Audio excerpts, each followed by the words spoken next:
त्यो भन्दा पनि म तपाईँलाई के भन्न चाहन्छु भने 5 वटा कमन मिस्टेक बिजनेसहरूले गरिरहेको हुन्छ डिजिटल मार्केटिङलाई लिएर। फर्स्ट मिस्टेक चाहिँ के गरिरहेको हुन्छन् ब्रान्डले भन्दाखेरि इन्कन्सिस्टेन्ट ब्रान्डिङ गरिरहेको हुन्छन्। इन्कन्सिस्टेन्ट ब्रान्डिङ भनेको के हो भन्दाखेरि तपाईँको इन्स्टाग्राममा एउटा छुट्टै मेसेज छ तपाईँको ब्रान्डलाई लिएर, तपाईँको फेसबुकमा एउटा छुट्टै मेसेज छ र तपाईँको टिकटकमा एउटा छुट्टै मेसेज छ। त्यसलाई इन्कन्सिस्टेन्ट ब्रान्डिङ भनिन्छ। तपाईँको हरेक प्लेटफर्ममा तपाईँको एउटा कोहेसिभ लुक्स भनिन्छ।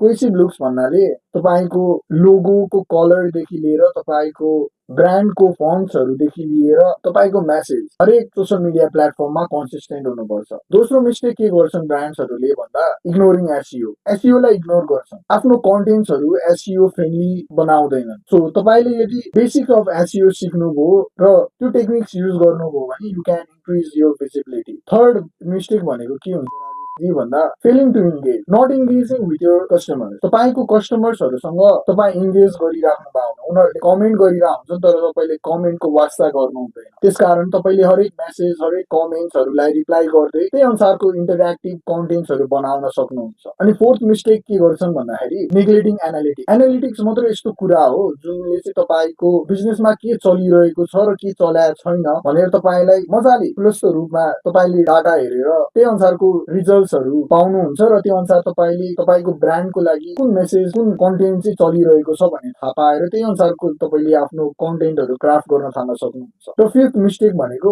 ओभरलुकिङ मोबाइल युजर। अहिलेको जमानामा पीसीमा बसेर कमै मान्छेहरूले मात्रै स्क्रोल गरिरहेको हुन्छन् आफ्नो सोसल मिडिया। हरेक मान्छेहरू मोबाइल युज गरेर सोसल मिडियाहरू स्क्रोल गरिरहेको हुन्छ। So it's so important to make your content friendly to mobile users as well, जुन चाहिँ प्राय ब्रान्डहरूले गरेको म देख्दैन। अनि यदि तपाईँले यो मिस्टेक्सहरू अभोइड गर्नुभयो भने तपाईँले आफ्नो डिजिटल मार्केटिङ प्रपर वेमा गर्नुहुन्छ र अभियसली सक्सेसफुल हुनुहुन्छ।